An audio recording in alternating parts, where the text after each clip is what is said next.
kan daftar Sorry. negeri itu kan. Iya ya.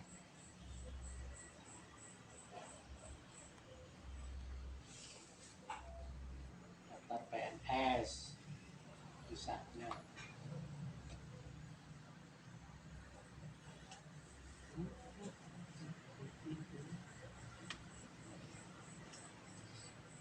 Jadi daftar PNS Bandi.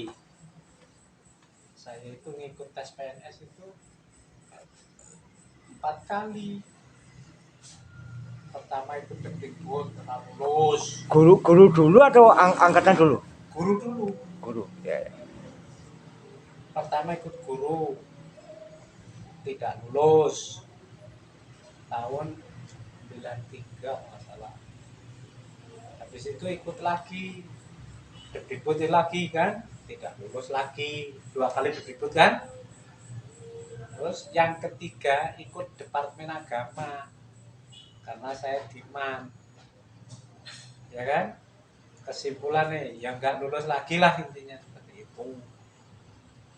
Udah kayak gitu, baru kepikiran mau pindah itu. Nah, yang ketiga itu ikut debat itu tidak lulus. Daripada harus sudah 3 kali kan, wah kayaknya wis ora cocok lah jadi guru. Dalam hati pikiran nih, kepingin pindah ke Bandung, nyari kerjaan lain selain jadi guru, apa ke perusahaan, apa kemana gitu loh Pak Di. Niatnya waktu itu untuk seperti itu harus punya KTP di Bandung. Nah itu loh, saya sama kakak saya Mas Yanto itu buat KTP di sana, tapi orangnya masih di Banyumas. Buat KTP sono dulu, itu loh. Jadi buat KTP sana, sudah buat KTP kira-kira dapat, udah keluar KTP-nya itu 6 bulan, mau lebaran waktu itu, sudah lebaran, kakak saya pulang, ini mau ada pendaftaran yang dari SEPA, pendaftaran tentara yang dari sarjana. Kamu mau nyoba daftar? Silahkan nanti bulan September, gitu loh. Sebentar lagi. Lah saya ya nyobalah gitu loh waktu itu. Ya. Ceritanya nyoba masih itu. Nyoba masih ngajar Pak Dini. Sambil ngajar, nyobalah tes di sana. Tes tentara di Bandung kan. Lah yang di Banyumas itu, saya kan ngajar di Cilacap, kali Sabtu itu. Ada tes lagi, pegawai negeri sipil, guru lagi, ikut di situ, gitu loh. Dua-duanya lah. Ya, jadi ikut tes jadi guru, ikut Depdikbud di Cilacap, ikut tes tentaranya di Bandung. Nah, karena punya KTP 2 kan, nggak apa-apa. Dulu kan nggak dimintai KTP, kecuali yang tentara. Kalau yang jadi PNS kan nggak dimintai syarat KTP dulu. Yang penting domisili di mana, punya ijazah S1, ngajar sudah. Kalau punya surat Wiyata Bakti ya Wiyata Bakti kayak gitu. Akhirnya ikut Depdikbud Pandi. Itu tes yang keempat. Udah, artinya debat sudah sekali, Depdikbud 2 kali, berarti 3 kali. Yang keempat itu. Nah, sambil daftar Depdikbud, sambil daftar tentaranya di Bandung, gitu loh. Lah yang Depdikbud itu suatu saat kan tesnya sehari, ada psikologi, ada akademik, gitu loh. Lah waktu pagi tes akademik, gitu loh. Dilanjutkan siang, saya kebetulan sama teman saya, gitu loh. Nah teman saya itu motornya kunduran, mobilnya pengawas tes itu yang dari Semarang. Karena kunduran, motornya itu diperbaiki oleh si pengawas itu, karena dia yang merasa salah kan, yang punya mobil parkir mundur motornya Rahmat teman saya roboh kan, pecah dudukan gasnya itu, dudukan ini gas yang ada spion itu, tiang spionnya di situ pecah, jadi kan nggak bisa di itu kan, nggak bisa digas kan. Nah dari situ diperbaiki. Lah karena dari tempat tes ke alun-alun dituntun kan deket. Nah dealernya di sebelah barat alun-alun, di sebelah selatannya Masjid Agung Cilacap. Nah itu ada perempatan lampu merah, sebelah baratnya itu belinya motor di situ, masih baru punya temanku. Jadi diperbaikilah di situ. Karena diperbaiki di situ, kan siang ini istirahat sekalian sholat di Masjid Agung Cilacap sebelah barat alun-alun Cilacap gitu loh. Lah Imam Masjid Agung Cilacap itu bapaknya teman saya, guruman, namanya Pak Faiz Al-Hamidi. Ya, dengan gagahnya ya sudahlah sholat saja. Sudah dikasih tahu sama orang-orang di situ, sholatnya gantian. Orangnya banyak nanti sepatunya hilang gitu loh. Udah ngasih tahu. Begitu benar. Pertama sholat temanku dulu Rahmat. Habis itu udah Rahmat pakai sepatu, akulah gantian sholat gitu loh tadi. Begitu saya keluar, mana Mat? Sepatu saya kok nggak ada, dicari-cari nggak ada. Gitu loh. Nah, setelah tidak ada, terus gimana Mat ini? Nah, saya punya inisiatif. Ada subdenpom di situ. Ada teman saya, sama-sama guruman. Pak Faiz Al-Hamidi itu guruman, Bu Mujiati juga guruman. Bu Mujiati suaminya PM di Subdenpom Cilacap, namanya Pak Mujawadun. Nah, saya ke rumah Pak Faiz Al-Hamidi belum pulang, di rumah yang bapaknya imam masjid itu. Saya ke rumahnya seberang dari seberang dari alun-alun Cilacap ada Subdenpom, ke kompleks Subdenpom. Datang ke situ ke Bu Mujiati, ngomong, Bu saya mau pinjam sepatunya bapaknya. Loh kenapa Pak Sedikin? Sepatu saya hilang tadi sholat, siang ini masih tes lagi gitu loh. Ya sudah ada itu sepatunya, bapaknya ada, tapi kaos kakinya entah ada entah enggak kayak gitu loh. Udahlah Bu cepetan sini diambil, nggak usah pakai kaos kaki dulu nggak apa-apa, ini waktunya sudah mepet gitu loh. Jadi saya lari dari masjid ke rumah punya Mujawadun itu, nyeker kakinya kan lewat tengah alun-alun, sudah ke Pak Faiz itu nggak ada orangnya, ya Bu Muji ada di rumah, dilala sudah pulang. Saya pinjemlah itu punya suaminya Pak Mujawadun itu loh, pinjam sepatu suaminya yang PM itu. Istrinya kan teman saya ngajar itu, Bu Mujiati Diman sama Pak Mujawadun itu PM di Subdenpom situ Cilacap. Lah pakailah saya sepatunya Pak Mujawadun itu. Pas orang nganggo kaos kaki, tapi Pak Adi karena sudah mepet, sana sudah masuk, saya larilah, udah Bu sini seadanya sepatu, yang penting pakai sepatu saya. Begitu masuk, pengawasnya ngomong, loh itu siapa, kok kamu nggak pakai sepatu, nggak pakai kaos kaki? Temennya satu kelas yang tes ngomong semua, oh itu Pak sedikit tadi sepatunya hilang sama kaos kakinya. Ya, saya langsung ngomong sama pengawasnya, mohon maaf Pak, saya tadi sholat di masjid, sepatunya hilang. Gitu loh. Ya lu, ya Gitu loh. Jadi loh, kenapa nggak pakai kaos kaki? Tadi buru-buru ini Bu Muji yang saya pinjam ini katanya nggak ada kaos kaki. Udahlah cepetan, yang penting saya masuk ikut tes dulu. Jadi saya mohon maaf nggak pakai kaos kaki. Gitu loh. Karena sepatunya hilang, pokoknya kaos kaki yang penting pakai sepatu dulu. Saya kan tes daripada terlambat waktunya gitu. jam itu masuklah ikut tes. Ditanya, kamu sama yang tadi temanmu itu yang motornya rusak? Iya gitu. Ya, teman-teman akhirnya itu doakan ya mudah-mudahan kamu lulus tes yakin. Alhamdulillah mudah-mudahan lulus gitu loh. Akhirnya lulus Pak Di. Itu tahap ke-1, 2. Itu tahap tes psikologi tahap Iya. 1. Oh ya. Itu tahap 1 lulus. Udah kan selesai.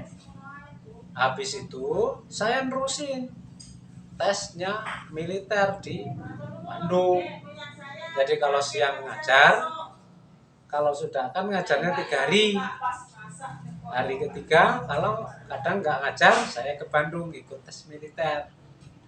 Setelah itu Pandi, tes militernya diterima, tes gurunya diterima. Itu loh. Pada saat itu yang geografi se-Jawa Tengah yang diterima hanya 9 orang. Yang jurusan geografi, saya ranking 2. Tapi sampai sekarang saya nggak pernah lihat itu pengumuman, hanya dikasih tahu sama teman-teman. Oh, yang guru itu tadi ya? Yang guru itu diterima di Depdikbud itu loh, guru di Depdikbud. Saya guru SMA daftarnya, bukan guru SD atau guru SMP atau guru TK. Karena guru SMA waktu itu pendaftarannya pusat, bisa ditempatkan di seluruh Indonesia. Lah pada saat ngisi wawancara itu saya ngisi mau ditempatkan di mana saja, sudah pilih luar Jawa nggak apa-apa. Pas wawancara saya dilelahkan pemberkasan wawancara dulu, tes kelengkapan ngisi biodata dan sebagainya, udah tes tertulis, habis itu tinggal tes wawancara. Sudah nerusin terus ke Bandung. Dari Bandung sudah mau diangkatkan ke Magelang. Sudah mau pendidikan di Magelang, mau tes lagi Panpus namanya, panitia pusat di Magelang. Untuk SEPA-PK tahun 97 waktu itu, sekitar bulan September. Lah kemudian setelah saya pemberkasan lengkap dan dinyatakan lulus wawancara, tadinya dari Bandung kan, langsung ke Semarang saya. Wawancara lah di Semarang, lulus, berkas dikasihkan kan, tinggal nunggu pengumuman penempatan sama skep. Surat keputusan dari Menteri Pengangkatan namanya Beslit, kalau zaman bahasa Belanda ini cari ini. Nah, setelah itu pemberkasan, wawancaranya jadi tesnya 2 hari. 1 hari tes tertulis untuk isi biodata sama pertanyaan-pertanyaan itu kan. Besoknya setelah itu dikembalikan terus tes wawancara. Nah begitu tes wawancara saya dinyatakan lulus. Begitu lulus kan langsung pulang ke Banyumas. Itulah Pak Di, antara Semarang ke Banyumas itu kurang lebih 8 jam. Jadi saya nginep di sana di Gedung Juang 45 di Semarang. Paginya setelah selesai tes, pulanglah ke rumah. Ngomong sama bapak sama mbokku itu ibuku, saya ini suruh jadi tentara apa suruh jadi guru?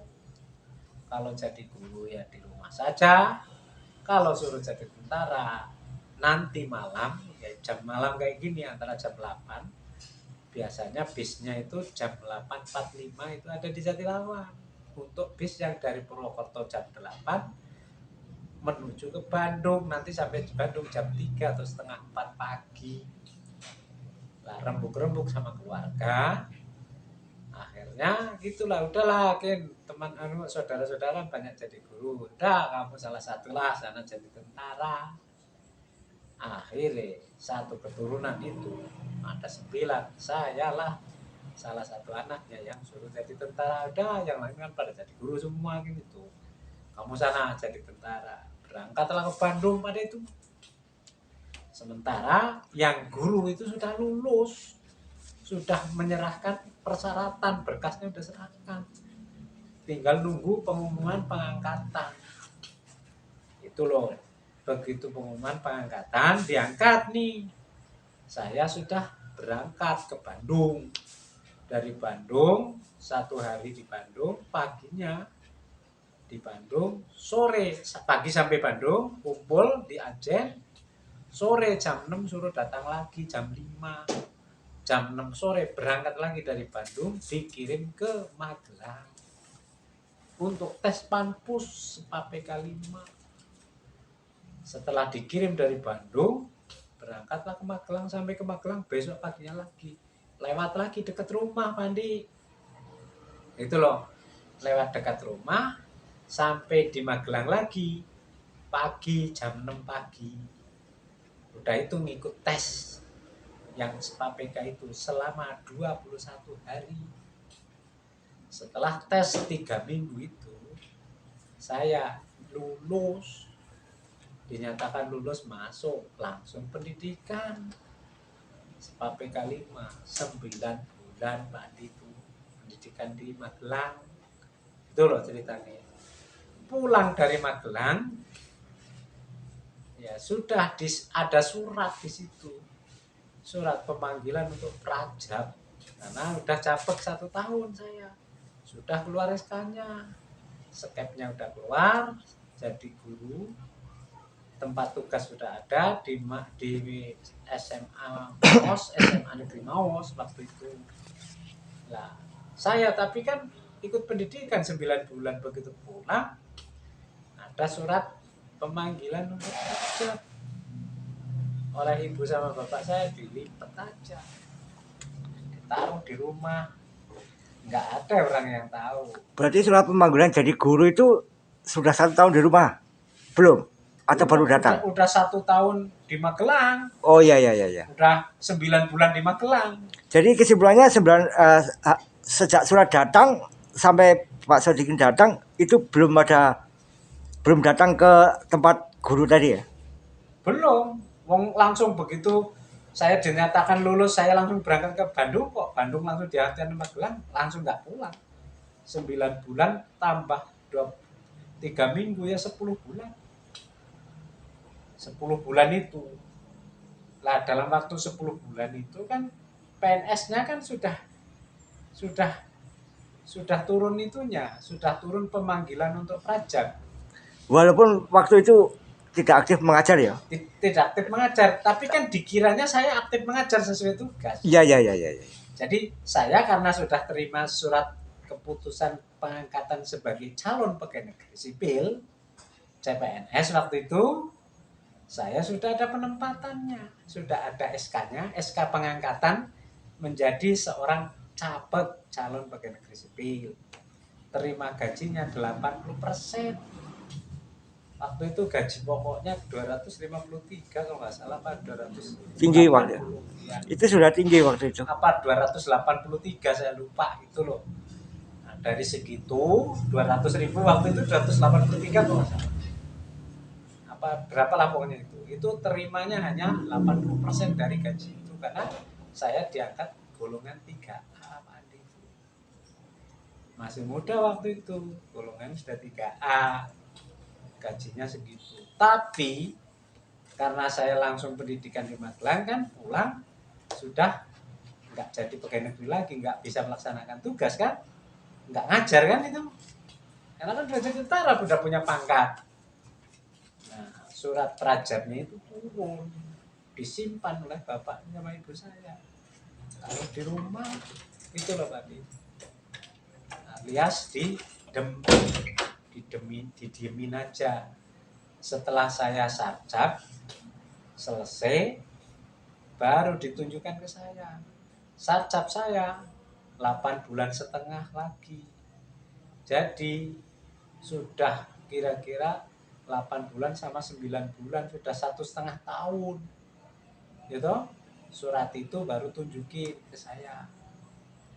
Suruh prajab ini tunjukin. Waktu itu sarjabnya belum selesai lah, di tengah-tengah antara setahunan lah itu. Ini loh Kin, kamu punya surat ini, dipanggil nih suratnya. Surat apa, tapi tak simpen aja, kata kamu suruh diem aja. Nah, kalau saya ketahuan waktu di Magelang pun seharusnya saya dipulangkan.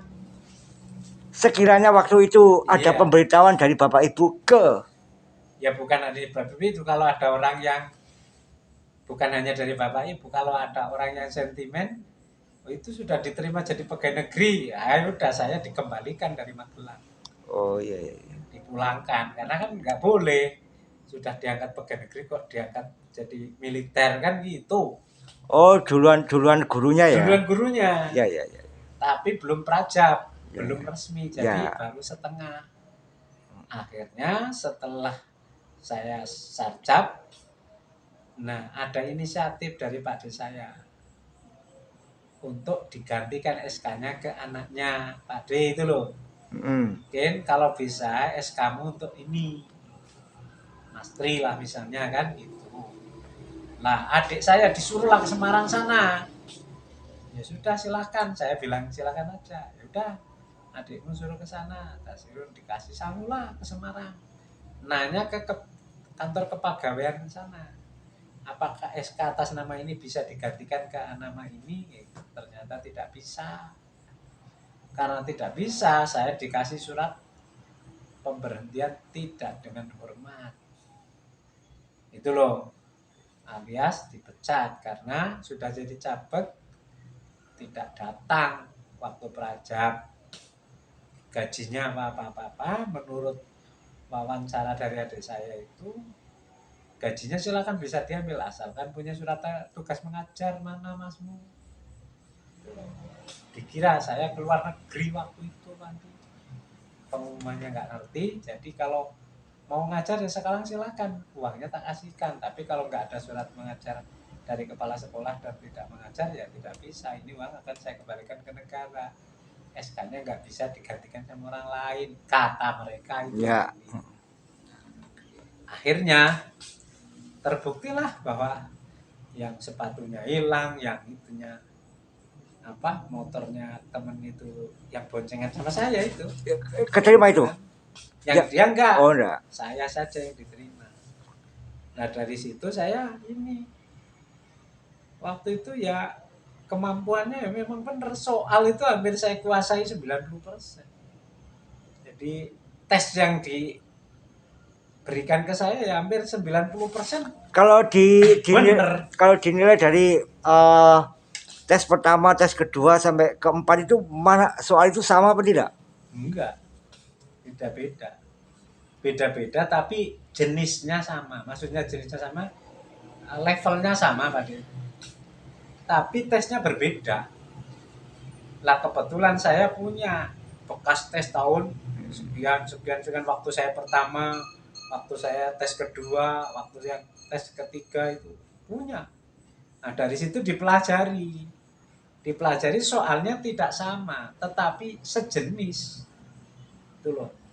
Soalnya tidak sama persis kalimatnya, hanya yaitu selevel lah intinya. Jadi selevelnya karena tingkat kesulitannya sama, sangat teliti harus, itu loh. Contohnya soal yang itu yang saya masih ingat ini, Perang Diponegoro itu berlangsung kurang lebih tahun berapa sampai tahun berapa gitu kan? 1825 sampai 1830 betul? Nah, jawabannya harusnya itu. Ya. Tapi di situ di jawaban A B C D E itu ada yang 1825 sampai 1831. Ya. Ada 1825 sampai 1829. Ada 1825 sampai 1830. Ya. Ada 1830 sampai ada 1826 sampai 1832. Sama-sama 5 tahun. Tapi jawabannya mirip-mirip, selisih setahun. Tapi yang tepat kan yang itu 1825 sampai 1830. Luar biasa, masih ingat betul. Jadi itu pertanyaan-pertanyaan seperti itu ya sejenis Pak, tapi yang benar kan mana? Contoh pertanyaan bahasa Indonesia, tulisan teknik apa teknik, apa pakai TKHN teknik, apa pakai C. Nah, itu hanya bedanya kan satu huruf saja. Teknik. pakai K, TEKNIK ya, teknik. Ada TEKH, teknik gitu ya. Ada TECH, teknik gitu kan. Ada lagi teh pakai TEH, tidak pakai K, teknik gitu. Yang benar yang mana? Nah, dari situ kan sangat sangat kecil perbedaannya ya. Tapi yang benar kan harus satu, gitu loh. Harus pilih satu yang paling benar. Itu loh ejaan bahasa Indonesia yang disempurnakan adalah waktu itu yang baku yang mana. Gitu loh. Nah itu kan sangat sangat apa namanya? Sangat kecil perbedaannya. Nah, tingkat kesulitan begitu itulah yang menjadikan kita itu apa namanya? Eh, harus sangat teliti lah. Saya dari berbagai apa soal yang gitu kita pelajari, kita buka referensinya lagi. Tulisan yang benar itu menurut bahasa Indonesia itu apa ini? Akhirnya kan ketemu oh yang benar sebetulnya ini. Nah, ketika garap ya sudah jangan terpengaruh oleh yang lain. Ya, ya. Dipilih yang paling benar, paling tepat gitu loh. Semuanya benar Pak Andi. Cuma paling tepat mana menurut yang membuat gitu loh. Yang membuat maunya ini jawabannya ya kita ikutin itu. Nah, kalau menentang arus ya nggak bisa. Gitu loh. Itu contoh ada bahasa Inggris ya kayak gitu hanya selisih huruf S saja. S atau yang lain seperti itu. Itu tuh bahasa contohnya lah gitu. Belum yang lain kayak gitu. Memang sepele sekali. Pertanyaannya juga tidak terlalu sulit lah. Semua orang bisa menjawab, tapi menjawab itu tepat apa tidak. Nah, yang kebanyakan bisa menjawab tapi tidak tepat sesuai dengan yang diinginkan oleh pembuat soal dan penguji. Nah, saya sesuai dengan penguji. Saya yakin yang tes terakhir itu 90% saya benar. Dari misalnya soal 100, saya 95%, paling salah 5 biji. Paling salah 5. Paling banyak itu salah 5. Sehingga saya nilainya pasti bagus. Saya sampai pernah ngomong sama Pak Le saya, sama bule-bule saya yang pada jadi guru, kalau ini soal yang saya kerjakan ini benar-benar diteliti, artinya dikoreksi benar, dinilai benar, seharusnya saya lulus. Waktu 2 kali ke belakang dulu, memang saya nggak lulus. Saya udah pasti waduh nggak lulus ini, nggak lulus. Kenapa? Yaitu ngerjakan bisa tapi ngawur. Tapi yang ketiga itu dia yang Depdikbud itu ngerjakan dan saya belajar, artinya belajar itu sudah referensinya sudah benar. Itu loh sampai yang sekecil-kecilnya harus hafal, bukan harus hafal ya harus ngerti bener. Kayak gitu. Ngerti bener artinya yaitu misalnya rumus Pitagoras A kuadrat plus B kuadrat sama dengan C kuadrat misalnya gitu kan, ya harus bener. Mana yang bener gitu loh. Jadi kalau keliru milihnya ya keliru, salah. Misalnya jumlah sudut segitiga gitu kan. Segitiga apa saja kan harus 180. Nah, kalau misalnya ada 181, 179, jawabannya kan kayak gitu tuh, selisih satu-satu. 179, 180 ya kan? 181, 182, 178. Nah itu ada 5 jawabannya kayak gitu. Tapi yang tepat kan harus itu.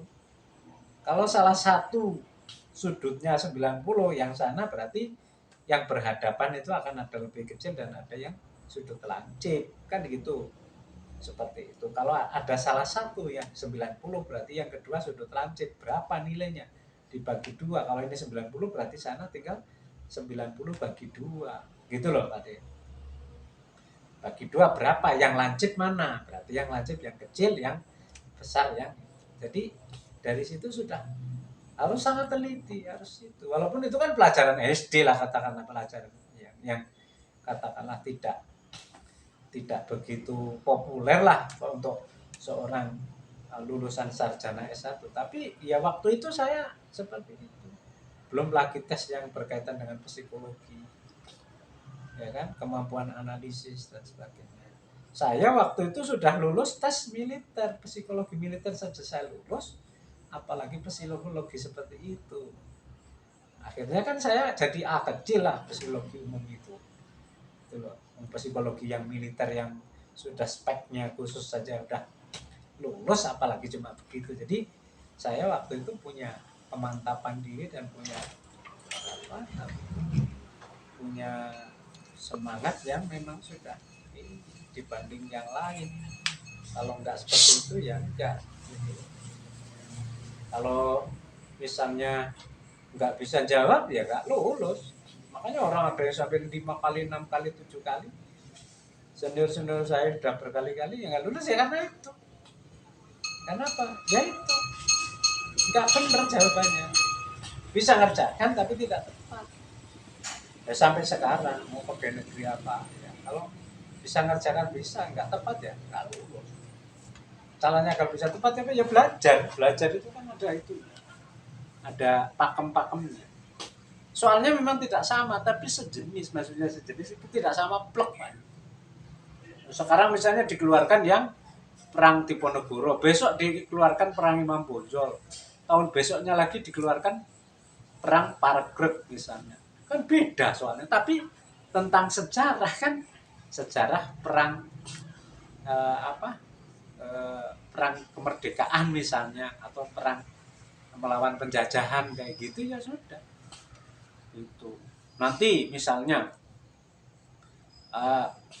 ada lagi manusia purba yang ditemukan di Sangiran gitu.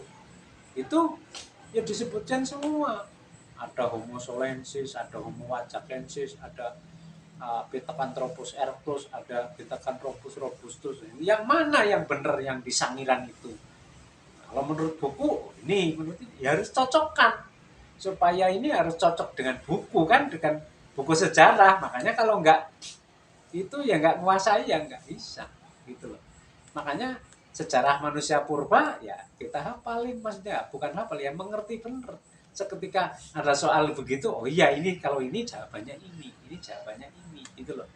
Jadi dibolak-balik pun kayak apa, misalnya ditanya fosil yang ada di Sangiran sama fosil yang ada di Wajak ya kan, Tulungagung itu ya berbeda. Kalau misalnya tahun ini ada yang ditanya tentang fosil yang ada di Sangiran, tahun depan soalnya yang ada di Wajak, gitu loh. Kan berbeda Pak, tapi bobotnya kan sama. Mata ujinya kan sama, bidang studi sejarah katakanlah seperti itu. Itu loh Pak. Nah, jadi bobotnya sama, tapi soalnya bisa berbeda, tapi karakternya sama. Ya tentang sejarah, tentang bahasa Indonesia, tentang umum, tentang Pancasila dan sebagainya, ya sama. Nah, dulu Undang-Undang Dasar 45 kan setengah hafal lah gitu loh. Ya itu, misalnya pasal 29, oh, ya apa ya langsung hafal. Sekarang nggak hafal. Kalau dulu kan dari mulai pasal 1, 2, 3, negara kita adalah negara kesatuan yang berbentuk republik dipimpin oleh presiden. Ya itu kan ya ada penataran 100 jam lah ya. Iya, penataran P4 dulu kan. Ya. Itu kita sudah 36 pasal itu. Ini Pancasila, sila pertama ada berapa ini kan hafal itu. Artinya kita mengerti benar, apalagi tentang Undang-Undang Dasar 45, tentang GBHN. Itu kan dulu kan itu, jadi nggak bakalan kita nggak bisa. Nah, sekarang aja mana ada GBHN.